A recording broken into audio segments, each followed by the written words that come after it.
இப்போ நம்ம எங்கே கிளம்பிட்டேன். இப்போ நம்ம எங்கே கிளம்பி போயிட்டுருக்கோன்னா மதுரைக்கு கிளம்பி போகிறோம். அதுக்கு முன்னாடி காவேரி ஹாஸ்பிட்டல் போகிறோம். நேற்றுக்கு பாடி செக்கப். அதை முடிச்சுட்டு தான் நான் தனியாக போயிடுவேன். ஓகே, போ அப்டேட்ஸ் வரும். Stay tune.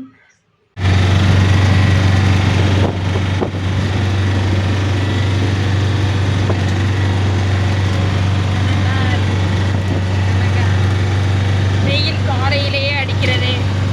மதுரையில் மண்டே பொழக்கும்னு நினைக்கிறேன். ஹாய் ஃப்ரெண்ட்ஸ், நாங்கள் ஹாஸ்பிட்டல் வந்திருக்கோம் ஃப்ரெண்ட்ஸ். பாடி செக்கப் பண்ண போகிறோம்.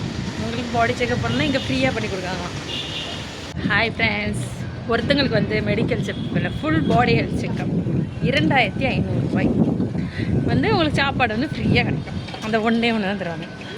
என்னதான் ஒரே ஒரு சாப்பாடு மட்டும் ஃப்ரீக்காக 2500 பே பண்ணுங்கள். காலையில் வந்துடுங்க. இப்போவே கூட்டம் வர ஆரம்பிச்சிட்டு, ஆனால் நல்ல சாப்பாடு இருந்துச்சு, நல்லா சாப்பிட்டோம். இப்போ அடுத்தது வந்து நாங்கள் எக்ஸ்ரே எடுக்கணும்.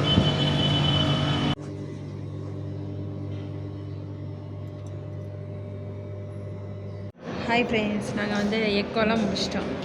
கையில் இப்படி ஒரு டேப் கட்டியிருப்பாங்க. காமிது இது இருந்தால் தான் உங்களுக்கு எதாவது சாப்பாடு ஃப்ரீயாக தருவாங்க. எல்லாத்துக்கும் காசு தான். எக்கோக்கு 2140 ரூபா.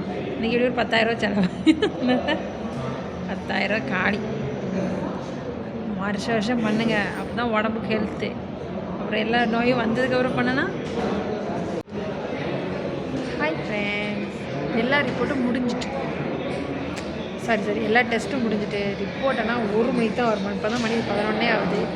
1 மணிக்கு வந்து அதுக்கப்புறம் டாக்டர்கிட்ட காமிச்சு இப்போ போகிறது. 25 பேர் இருக்காங்க. 25 பேருக்குமே முடியணுமா? அது வேறு நம்ம என்ன பண்ணுறது சொல்லுங்க. போர் அடிப்பாக அடிக்கணும். எவ்வளோ பேர் உட்காந்துருக்காங்க பார்த்தீங்கன்னா, எங்கே இருக்க முடியும்.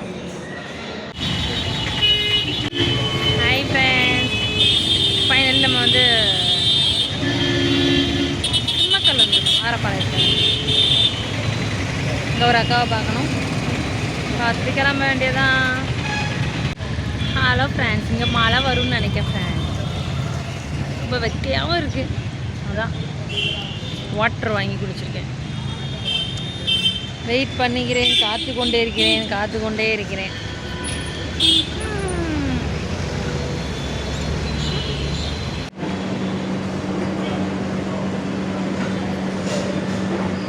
மாட்டுத்தவணி வான்னு சொல்லி இருந்தாலும் வந்திருப்பேன் நான். ஆமாம், அங்கெல்லாம் எனக்கு ஒன்றும் பிரச்சனையே கிடையாது. அப்படியே பேசிட்டு கூட அப்படியே போயிருக்கலாம்.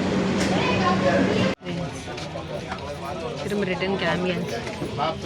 திருநெல்வேலி நோக்கி இறங்கி இப்போவே மணி 8 ஆகிட்டு. எத்தனை மணிக்கு பஸ் எடுப்பானே தெரியல.